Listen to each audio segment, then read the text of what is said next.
ኩበት ታቃላችሁ እኔ ሳላቀው አልቀርም ልሞክር እኔ አፕሊኬሽን ይመስለኛል ይሄን አፕሊኬሽን ይዲናት የሚጥም ምግብ እስኪ ደግሞ አንተስ ጎተራው ማን ነው አዝመራው ኧረ ዝም ብለው እነዚህ ከውቀት ነፃ ናቸው እናትህ እስኪ አንተስ ደግሞ ኩበት ታቃለህ ኩበት ማለት መጀመሪያ ካብቷ አዛባ ትጥላለች ከዛ ተሰብስቦ ይጠፈጠፋል ከዚያ በፀሐይ ይደርቅና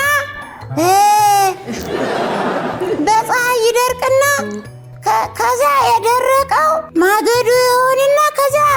ከዛ ጉልቻ ታደርግና ቤቢ የኔ ጌታ ምን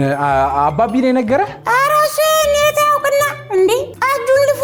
ነው የሚመጣ እንዴ ልፎ ምንድነው ጨልጦ ነው ምን አባትየው ነው እንዴ ጠራ ነው ይልጅ የቡና ቁርስ ታቃላችሁ በቡና የሚሰራ